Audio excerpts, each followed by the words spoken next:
اعوذ باللہ من الشیطان الرجیم بسم اللہ الرحمن الرحیم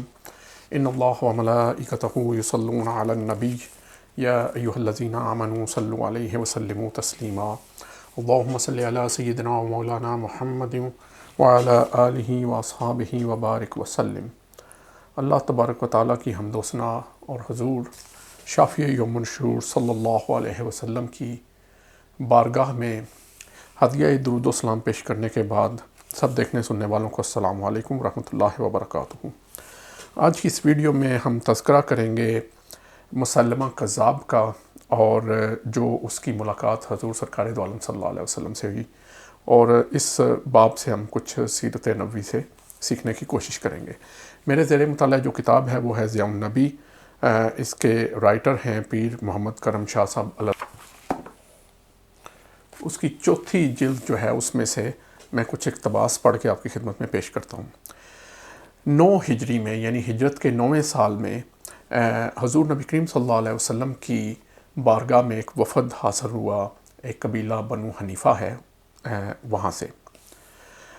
نجد کے علاقوں میں ایک علاقہ تھا، اس کا نام تھا یمامہ۔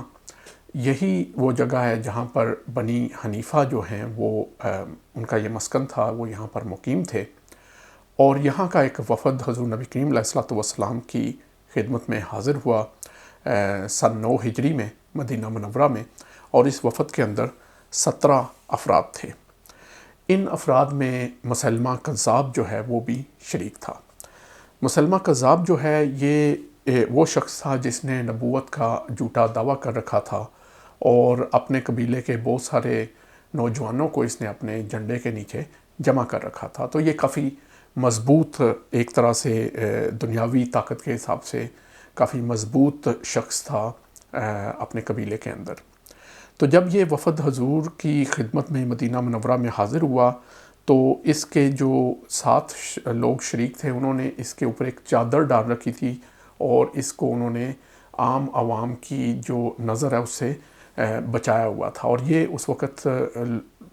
ایک طریقہ تھا کہ اپنے اکابرین کو اس طرح سے وہ ٹریٹ کرتے تھے تاکہ ان کا رعب اور دبدبہ لوگوں کے اندر قائم رہے۔ تو اس کو بھی اس طرح چادر میں چھپا کر کے مدینہ منورہ لے کے آئے، اور جب یہ حضور نبی کریم صلی اللہ علیہ وسلم کے پاس آیا تو حضور اپنے صحابہ کرام رضوان اللہ علیہم اجمعین کے حلقہ میں تشریف فرما تھے، اور حضور کے دست مبارک میں کھجور کی ایک بوسیدہ شاخ کی ایک چھڑی تھی۔ تو جب یہ حضور کی خدمت میں حاضر ہوا تو اس نے بھی حضور کے ساتھ سودے بازی کرنا چاہی، اور سودے بازی اس نے کیا کی، اس نے حضور کو کہا کہ آپ مجھے اپنی نبوت میں شریک کر لیجئے، اور اگر آپ ایسا کریں گے تو میرا سارا قبیلہ آپ کی اطاعت کرے گا، اور ہم اس طرح آپ کے پرچم کے نیچے جمع ہو جائیں گے۔ تو یہ بیسیکلی لین دین کا جو معاملہ ہے یہ اس نے حضور نبی کریم صلی اللہ علیہ وسلم کے ساتھ کرنے کی کوشش کی کہ میں آپ کو طاقتور کروں گا، اپنی فوج آپ کے ساتھ ملا کے، اور آپ مجھے اپنی نبوت میں شامل کر لیں۔ تو لیکن اللہ کے سچے نبی نے ہر قسم کے سیاسی مفادات کو ٹھکرا کے رکھ دیا، کیونکہ حضور کا مقصد تو اللہ تعالیٰ کا پیغام پہنچانا تھا، اور اس میں کوئی اس طرح کی چیز کی گنجائش تو تھی نہیں۔ تو حضور نے اس کو اس آفر کے جواب میں فرمایا کہ مسلمہ، نبوت تو بہت بڑی چیز ہے، اگر تم مجھ سے یہ پرانی بوسیدہ چھڑی بھی مانگو تو میں وہ تمہیں ہرگز نہیں دوں گا۔ تو اس سے ظاہر ہوتا ہے کہ جو نبی ہوتے ہیں وہ اللہ تعالیٰ کے دین کی امین ہوتے ہیں، وہ اس کے اوپر کسی قسم کا سودا نہیں کرتے۔ تو خیر، اس کے حوالے سے یہ جو حدیث شریف بخاری اور مسلم شریف میں یہ اور حوالوں سے بھی یہ واقعہ درج ہے کہ کس طرح سے حضور نے اس کو جواب دیا کہ میں تمہاری اس آفر کے بدلے تمہیں ایک چھڑی تک بھی نہیں دوں گا۔ صحیح بخاری اور صحیح مسلم میں حضرت ابو ہریرہ رضی اللہ عنہ سے ایک اسی ضمن میں ایک حدیث مروی ہے کہ سرکار دو عالم صلی اللہ علیہ وسلم نے فرمایا کہ اس اثناء میں کہ میں سو رہا تھا، میرے پاس زمین کے خزانے لائے گئے اور میرے ہاتھوں میں سونے کے کڑے پہنا دیے گئے۔ تو حضور فرماتے ہیں کہ جب یہ کڑے میرے ہاتھوں میں پہنائے گئے تو یہ چیز مجھ پر، میری طبیعت پر بڑی گراں گزری، تو میری طرف وحی کی گئی کہ ان دونوں کڑوں کو پھونک مار کے اڑا دو۔ تو اللہ تعالیٰ کے اس حکم کے تحت حضور نے ان کو پھونک ماری تو وہ دونوں کڑے غائب ہو گئے۔ تو حضور فرماتے ہیں کہ میں نے اس خواب کی تعبیر یہ کی ہے کہ 2 جھوٹے نبی ظاہر ہوں گے اور میں ان کے درمیان میں ہوں گا، اور ان دونوں جھوٹے نبیوں سے مراد ایک نبی اب یہ حضور نے خبر دے دی ہے، صنعاء یعنی یمن کا شہر ہے صنعاء، اس کا باشندہ اسود انسی ہے، اور دوسرا یمامہ کا باشندہ مسلمہ ہے، جس کا ذکر ابھی ہم اس ویڈیو میں کر رہے ہیں۔ ان دونوں جو جھوٹے نبی تھے ان کو ظاہر ہے حضور نبی کریم صلی اللہ علیہ وسلم یا آپ کے صحابہ اکرام رضوان اللہ علیہم اجمعین نے بالکل ان کو ٹھکرا دیا اور ان کو ہر لحاظ سے شکست دی۔ جو مسلمہ ہے یہ مدینہ منورہ میں حضور کی بارگاہ میں آنے سے پہلے اس نے حضور کو ایک خط لکھا، اور اس میں وہ خط اس نے اپنے قاصد کے ہاتھ حضور کی خدمت میں بھیجا، اور اس میں اس نے یہ لکھا کہ یہ خط مسلمہ کی طرف سے ہے، جو توبہ نعوذ باللہ نقل کفر باشد،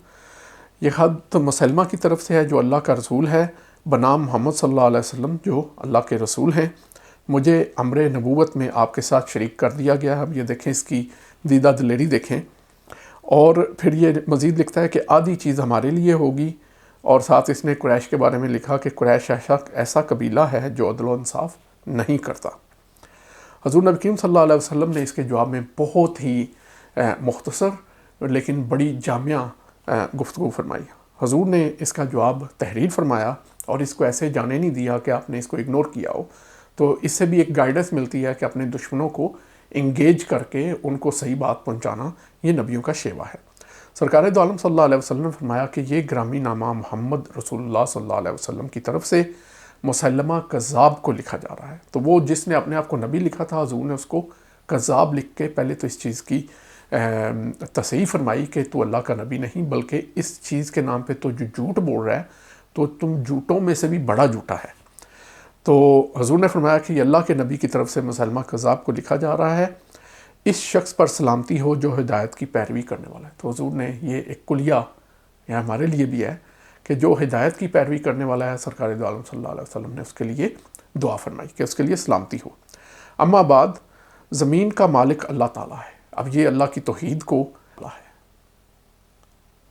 اپنے بندوں میں سے جس کو چاہتا ہے اس کا وارث بنا دیتا ہے۔ تو یہاں پہ حضور نے فرما دیا کہ یہ اللہ کی مرضی ہے جس کو وہ اس کا وارث بنائے، اور شاید نبوت کی طرف اشارہ ہے جس میں وہ خود سے ہی اپنے آپ کو شامل کرنے کی بات کر رہا ہے۔ تو حضور نے فرمایا کہ نبوت ایسے نہیں کہ تم شامل ہو جاؤ، یہ اللہ تعالیٰ کی دین ہے۔ اور پھر حضور نے فرمایا اور متقین کے لیے ہی بہترین انجام ہے۔ یہ کتنی خوبصورت بات ہے کہ حضور نے اس 3 فکروں کے اندر گویا کہ اس کو دعوت حق بھی دے دی اور اس کے جھوٹے دعوے کو ٹھکرا بھی دیا کہ متقین وہی لوگ جو نیک عمل کرنے والے ہیں، ان کے لیے بہترین انجام ہے، یعنی آخرت انہیں کی بہتر ہوگی۔ پھر اس کے بعد ایک اور، اب یہ حضور نبی پاک صلی اللہ علیہ وسلم کی سیرت سے سیکھنے والے معاملات ہیں زندگی کے ہر شعبے میں۔ اس چیز کے بعد، یہ خط لکھنے کے بعد حضور نے فرمایا کہ وہ جو 2 قاصد مسلمہ کی طرف سے آئے تھے، اس کا خط لے کے حضور نے ان کی طرف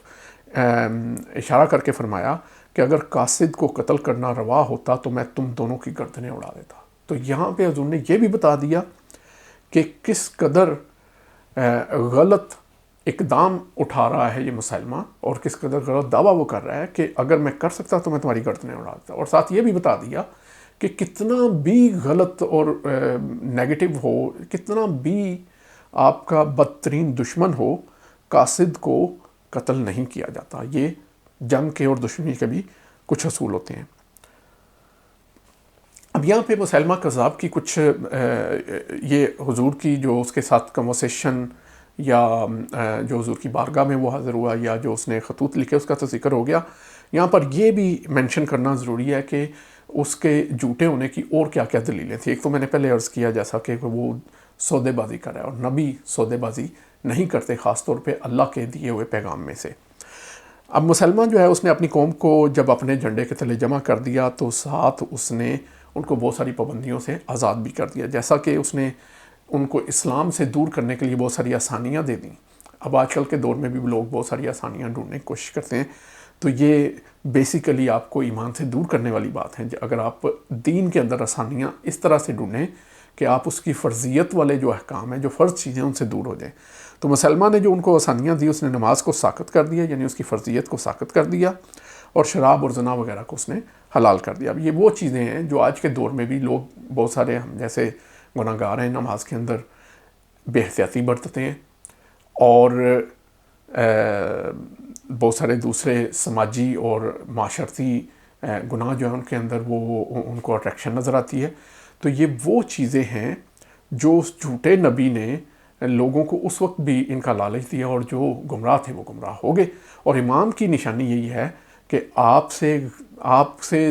دنیا کی ہر چیز ایک طرف اور اللہ تعالیٰ کے احکامات ایک طرف، تو آپ ان کو نہیں چھوڑتے. تو بہرحال اس نے ان چیزوں سے لوگوں کو آسانیاں دے دیں، جس کی وجہ سے وہ اس کے ساتھ کافی سارے لوگ اسلام کی بجائے انہوں نے اس کے مذہب کو جو ہے اس کو انہوں نے پریفر کیا. اس نے سرور دو عالم صلی اللہ علیہ وسلم کے ساتھ سودا بازی کی کوشش کئی بار کی، اور جیسے خط کے ذریعے، اور اس کے علاوہ پھر اس نے حاضر ہو کر بھی جب ملاقاتیں ہوئیں تو اس میں بھی،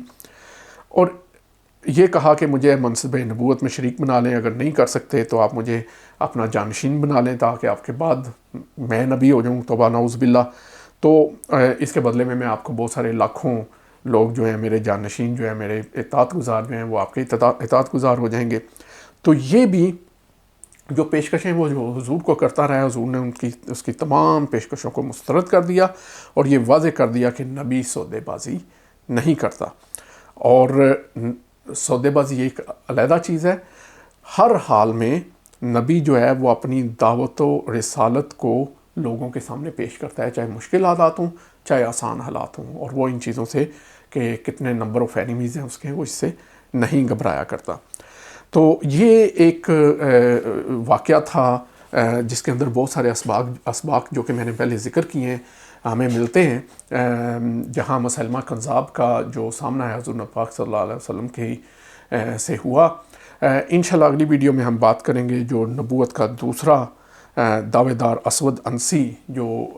یمن کے شہر صنعاء میں ہوا ہے، اس کے بارے میں تھوڑا سا ذکر کریں گے. ہاں، یہاں پہ میں یہ ضرور بات کرتا جاؤں کہ یہ جو مسلمہ کذاب ہے، اس کو حضور نبی پاک صلی اللہ علیہ وسلم کی وصال کے بعد حضرت ابوبکر صدیق رضی اللہ عنہ کے دور میں اس کے ساتھ جنگ کی گئی تھی اور اس کو واصل جہنم کیا. اور جس شخص نے اس کو واصل جہنم کیا وہ ان کا نام ہے وحشی، اور یہ وہی وحشی ہیں جنہوں نے قریش کی طرف سے جنگ احد میں حضرت امیر حمزہ رضی اللہ عنہ کو شہید کیا تھا. اور یہ اس پہ بڑے نادم رہتے تھے. جب انہوں نے اسلام قبول کیا تو اس کے بعد یہ بڑے نادم رہتے تھے. اور اس کا واقعہ یہ ہے کہ حضور نے جب انہوں نے میرے چچا کو کیسے قتل کیا تو انہوں نے یہ واقعہ بیان کیا، تو حضور نے اس کے بعد ان کو فرمایا کہ آپ میرے سامنے نہ آیا کریں. تو یہ بڑے رنجیدہ رہتے تھے، اور ان کی خواہش تھی کہ کوئی ایسا مقام آئے ان کی زندگی میں کہ یہ اسلام کی خاطر کسی اسلام کے بڑے دشمن کو قتل کریں. تو اللہ تبارک و تعالیٰ نے ان کو یہ توفیق عطا فرمائی کہ نبوت کے جھوٹے دعوے دار مسلمہ کو انہوں نے قتل کیا، یا اس کے اندر انہوں نے اپنا کردار ادا کیا. تو وہ کہتے ہیں کہ میں نے دیکھا کہ وہ اپنے بال بکھیرے ہوئے وہاں پہ کھڑا تھا اور لوگوں کے ہجوم میں، تو میں نے تاک کر اپنا نیزہ اس کی طرف پھینکا جو اس کے سینے سے آر پار ہو گیا، اور پھر کسی انصاری صحابی نے اس کا گلا کاٹ دیا اور اس کا کلا کما کر دیا. تو یہ مختصر سا جو واقعہ مسلمہ کذاب کے بارے میں آپ کی خدمت میں پیش کرنا تھا. اللہ تبارک و تعالیٰ سے دعا ہے کہ اللہ پاک ہمیں ہماری اولادوں کو ایمان کی اسلام اور دنیا اور دین میں فلاح عطا فرمائے. وما علینا الا البلاغ.